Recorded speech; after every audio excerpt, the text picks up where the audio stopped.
be with you on this edition of the India Development Debate. I'm Supriya Srinath, and we are putting the spotlight on elections in the age of social media and digital disruptions. It's important to remember here that India is one of the largest markets for WhatsApp and Facebook.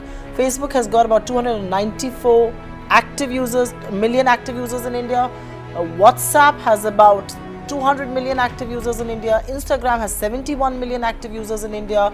And TikTok, the Chinese app that's going viral in India, has, hold your breath, 50 million active users, counting and growing every moment as we speak. So that's the penetration that we are talking about as far as apps and social media is concerned. 1/3 of our population digitally penetrated. Are we making a brouhaha too much about social media, or is there really going to be the big influence in elections? What is it that regulators like Election Commission needs to do? How do we tackle the menace of fake news, and what will free and fair elections entail in a digitally disruptive social media dominating narrative world? So joining us on the show is a special panel, Mr. R. Chandrasekhar, former President NASSCOM, of course the former bureaucrat in the government of India, Jency Jacob, Managing Director of BOOM, Mr. T. Prashant Reddy, Senior Fellow, Vidhi Center for Legal Policy, and of course Guru Shabad Grover, Senior Policy Officer at CenterNet for Internet and Society. So thank you very, very much, all of you, for joining us. And Mr. Chandrasekhar, I ask you this question in two of your capacities: A, in your capacity of being a former bureaucrat, and of course your long stint at NASSCOM. 2019 in some ways is going to be a landmark year where we will see mobile and digital all come together as far as elections are concerned, and perhaps will also be an integral part of all political parties and their strategy. This has democratized reach, there is no doubt about this, but this does throw up many challenges like monitoring fake news. What does the Election Commission need to do to ensure we don't have a biased election? We don't have an election that's not free or fair. We don't have a US-like situation where Russia did meddle with their electioneering process. So the question really is, having elections in this age of social media where narratives seem to be dominating the political discourse, what is this going to entail? Well, Supriya, there is no doubt that in today's age, social media plays a very important role in all human communication, and certainly in that context elections as well. In fact, social media did play a significant part in India even in the 2014 election, but in 2019 we see the full-blown effect and involvement of social media. But as you said, I think we also need to look at things in proportion.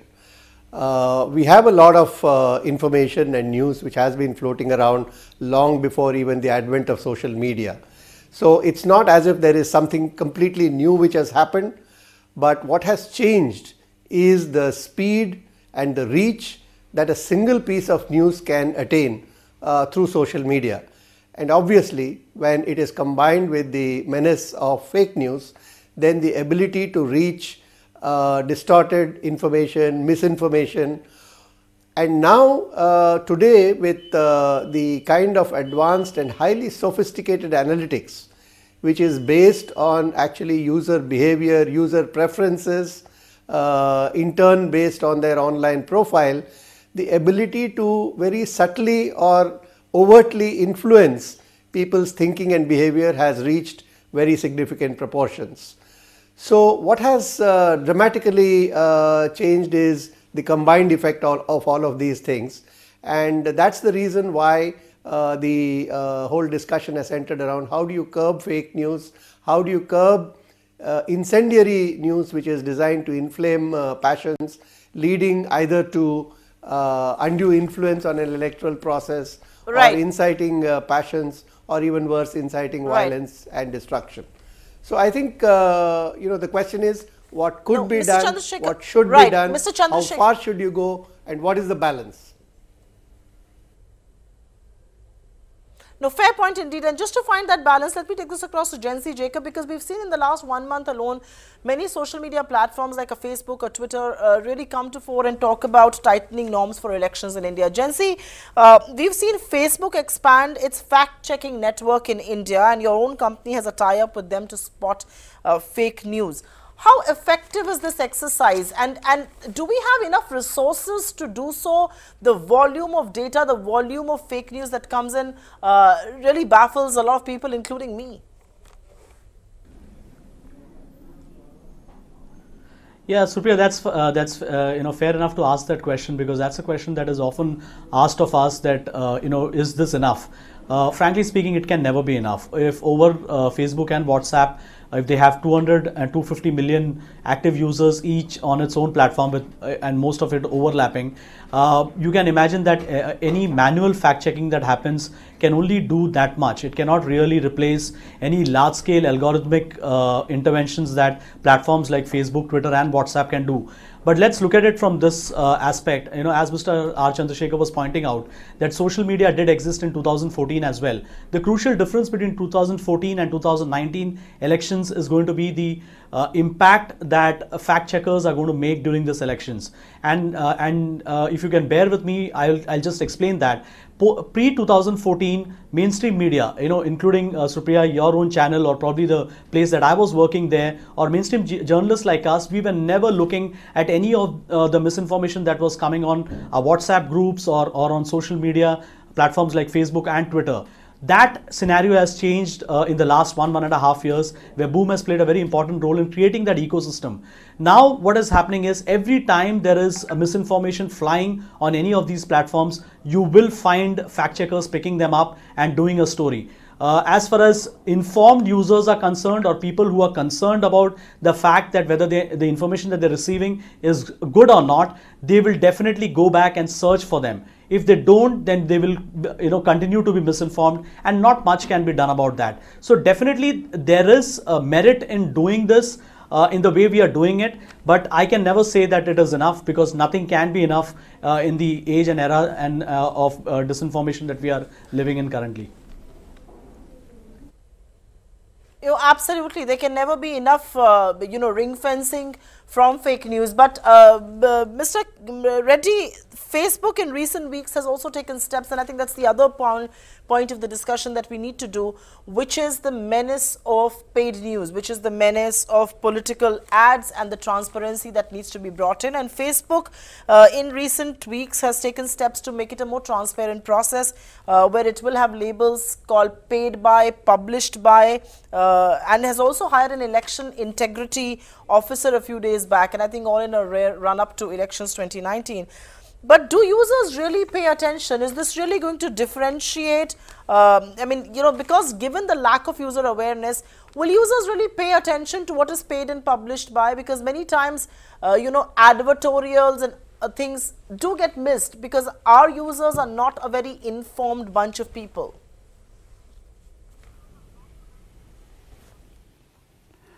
Well, yeah, I think you hit the nail on the head. I mean, traditionally, political advertisements in India for the traditional media have been, they have to go through a certification requirement through the Election Commission, which has a committee to certify all ads. Recently, Google announced that it will make these certificates compulsory for carrying any political ads.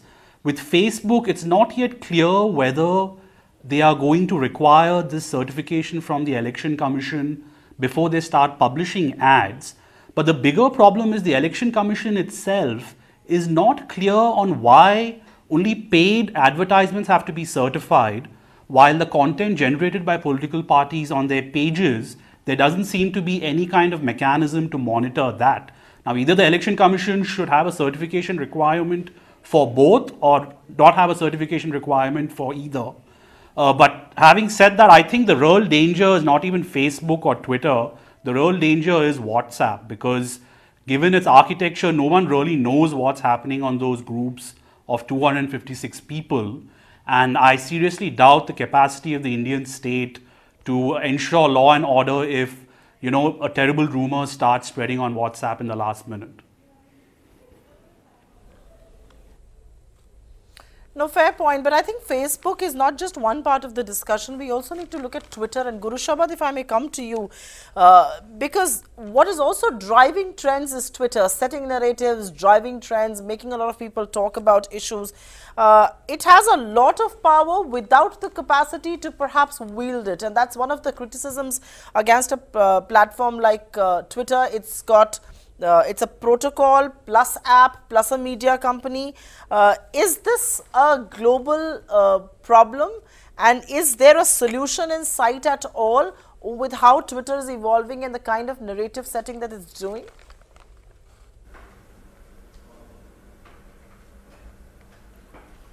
Yes, absolutely. We've seen Twitter make changes to its platform as well. On one end, we have like a chronological feed which only displays tweets in the order they were tweeted. On the other, you have algorithms which will push content that is either enraging you or making you euphoric. And I completely agree that the algorithms that power these news feeds need to be monitored more closely. And what we've seen around the globe now is disinformation campaigns specifically targeted at countries at election times. And that a target has been India as well. So a Twitter disinformation network was discovered by Pukhraj Singh, who discovered that there is a link to Iranian state agencies who are trying to spread content on Twitter and Facebook for that matter as well. And what Twitter can do at this point is very minimal as we come up to the as we come close to the election. Another a larger point I'd like to make is that we saw what happened in the US presidential election in 2016, but it's very hard to tell the scale of how influential these disinformation campaigns are, or what if the scale and the influence of these campaigns are both undetermined till now. We've had research show that the influence wasn't as large as it was made out to be. And similarly, since we don't know what content is floating around on WhatsApp, I think any regulatory move or any step which is taken by these platforms will may come at the cost of freedom of expression on these platforms. So, given the very short time frame, I'm of a conservative view here that we should be very deliberative and conservative while proposing or making any changes to how we see content on elections on these platforms. Okay. Talking about making changes, Mr. Chandrasekhar, I'll come to you very quickly. The Indian government obviously is mulling the option to regulate social media, and the diktat is that platforms like WhatsApp and Twitter and Facebook have to remove unlawful content within 24 hours of that being reported. Now, these draft rules will require companies to monitor online content, and that's where, the noises about freedom of expression being thwarted are concerned, and this has to be done round the clock. So, there are two questions. Is that a pragmatic solution given the volume of users, the sheer volume of users, those subscribe to platforms like these? First of all, I think a lot of words are being put out without complete clarity on what they mean. Here, when we talk about monitoring, we are not talking about monitoring all content necessarily, and that is practically extremely difficult apart from being illegal, because you cannot monitor everybody's communication without invading privacy. Secondly, because of encryption, it is technologically also not easy to monitor encrypted communications. But here in this context, I think what is being sought, and what to a certain extent seems to have been agreed to by these platforms also, is that when certain content which is either illegal or which is inflammatory and causing law and order problem, or something which is arousing extreme passions, is brought to their attention, then the response time, a quick response mechanism has to be there. And I think that this is probably something which is desirable in a reactive mode at least. Bear in mind that it's not as if every piece of fake news has to be removed. That's not possible. As as impossible as making sure that every human being always tells the truth. But removing certain very objectionable fake news which creates a problem, and obviously this cannot be anything and everything and in very large numbers, that kind of a mechanism at election time probably will help infuse some confidence that this media is not being used in a very organized manner by groups within the country, but more importantly that it is not doesn't lend itself to abuse by forces from outside the country, which is even more worrisome. And I think that's the kind of balance. How far do you go and how far should you go are the questions which we will have to see as we go forward. But clearly, absolutely doing nothing about it is perhaps also equally dangerous. Overreaction is also something which is not desirable given the freedoms that we enjoy in our country. No, absolutely it's not desirable, but give me a minute because I want to specifically talk about one such issue that's coming to fore over and over again. And Prashant Reddy, we are seeing an app called the TikTok. It's a Chinese app that's going viral in India. It's got 50 million active user base already. It's particularly popular in India too, you know, the Bharat, the tier 2 towns, it's very, very popular. We're seeing a lot of the 15-second propaganda videos go viral on this app. Do you believe it's apps like these, and particularly this one, that's going to play a big role? And also Tamil Nadu, for instance, has called for the banning of TikTok. Is that going to be an answer?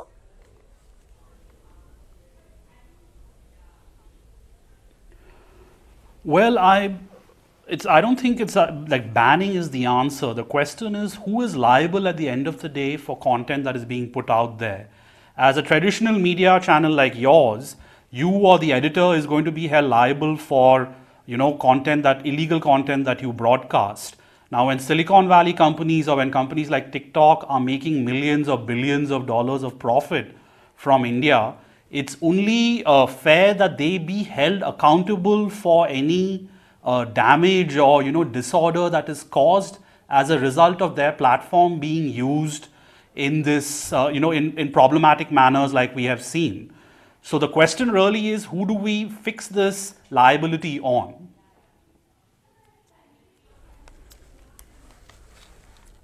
Yeah, that's a key question. Who do we fix the liability on, and where should the buck stop? But Jency, you know, India is the second biggest internet market today in the world. Will user numbers, will the sheer size of our market tempt people and perhaps nudge social media platforms into taking issues such as fake news more seriously? I mean, we've heard voices of concern there, you know, from a Jack Dorsey to a Mark Zuckerberg, all making the right noises. But if India is a crucial market, do we expect internet companies, do we expect social media platforms to do enough to ensure our elections are free, fair and unbiased? Supriya, as far as all these platforms are concerned, considering the fact that they are not founded in the country here, the usual method would be to actually not do anything. So, you know, I'm saying that with a lot of conviction. Unless pushed and nudged, they will always want to continue the way they have always continued. Let's remember that it took nearly the lynching of over 30-35 people around the country in 2017 and 18 for WhatsApp to actually wake up to the problem of all the child kidnapping rumors that were going around on the platform. And from the north to the south, west to the east, we have seen that WhatsApp-led rumors have actually fueled a lot of the killings that happened. Now, it's only after that they brought in all those restrictions about forwarding messages, about the labeling of forwarded messages, and the various other measures that literally the government and probably even conversations that were happening around the country, which actually forced the platform to do something about it. So what is the alternative? Is the alternative that you don't do anything at all? Clearly, no tech company ever wants to actually restrict any form of conversations that happen around the platform. That's the reason why platforms are often they are always answerable to their shareholders, and which is why you need regulations in some form. But at the same time, you can't have freedom of expression being throttled in any form. Okay, give me a minute. I want to go back to Guru Shabad. And Guru Shabad, one of the most important things, at least in the present context to speak about it, is the rise of influencer marketing. And especially a particular sting that shows how television celebrities and the film industry celebs are willing to all take money to voice popular political opinions. While the IT Act 2000 is silent on this, this is clearly unethical but not illegal. How should one deal with a menace like that? Because these does go on to frame or influence political opinions and views, don't they?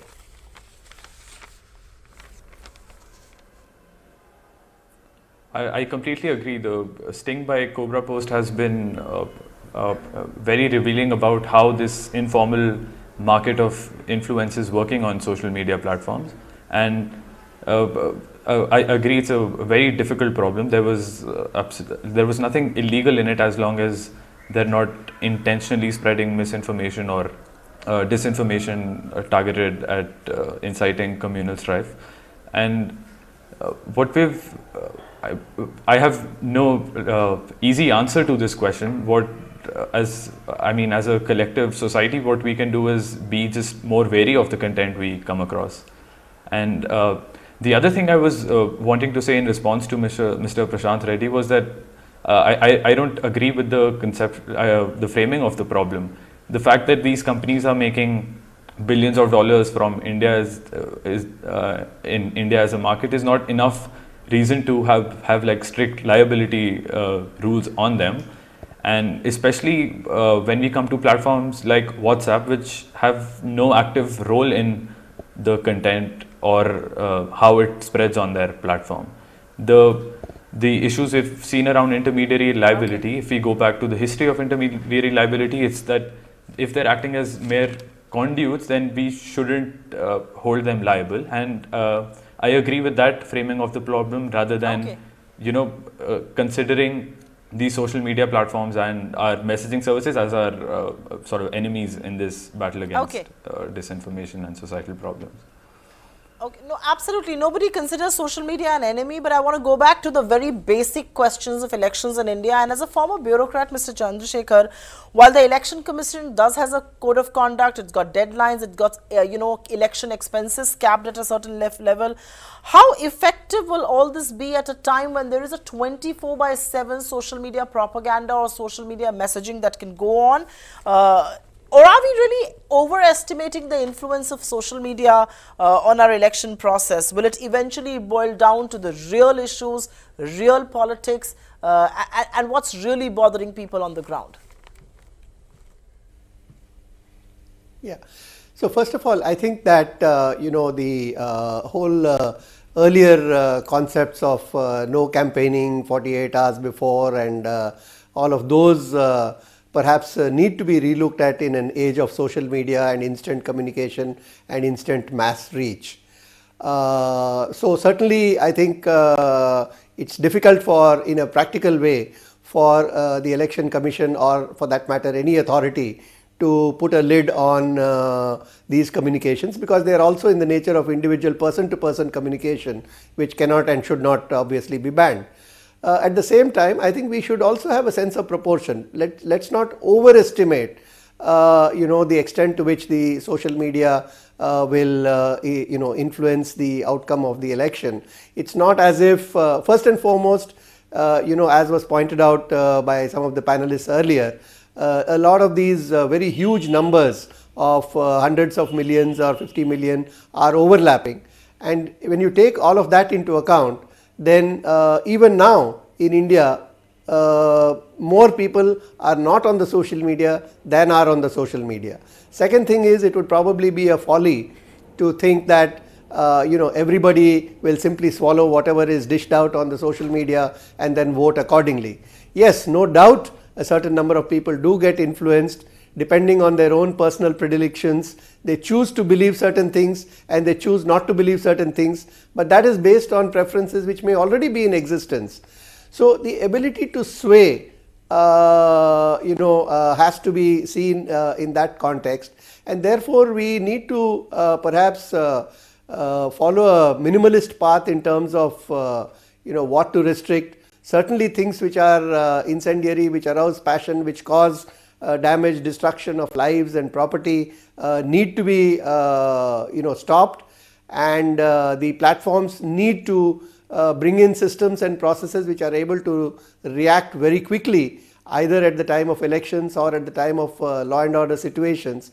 And that is something which they have certainly indicated their willingness to do so. What we'll have to wait and see is how effective and how efficient the response system is.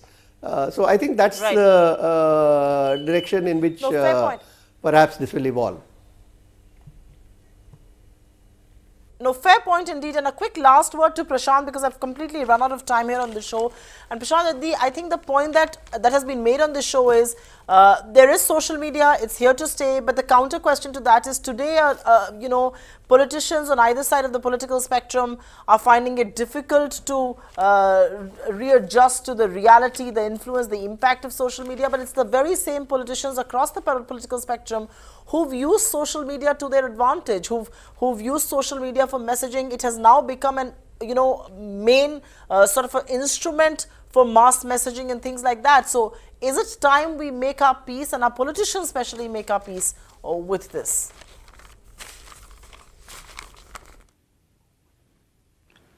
Yeah, I mean, definitely social media is here to stay. But one of the thumb rules of legal liability over the centuries has been that if you're profiting from a certain business, you're going to be held liable for it.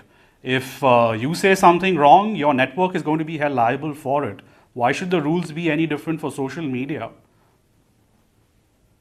So fix liability, and the social media platforms will start behaving better, investing more in content moderation. Okay, that's briefly but wisely put. Thank you very, very much, Gurshabad, Prashant, Jency, and of course Mr. Chandrasekhar for being with us in this edition of the India Development Debate. We're going to do many, many more discussions on the influence of social media on elections, because remember, we as Indians want free and fair elections. There should be nothing that should make us biased. There should be nothing that must influence our votes other than real hard issues of governance, of polity, and of development. So thank you very much for being with us on this edition of the India Development Debate. There's plenty more that's coming up right here on ET Now. Do stay tuned.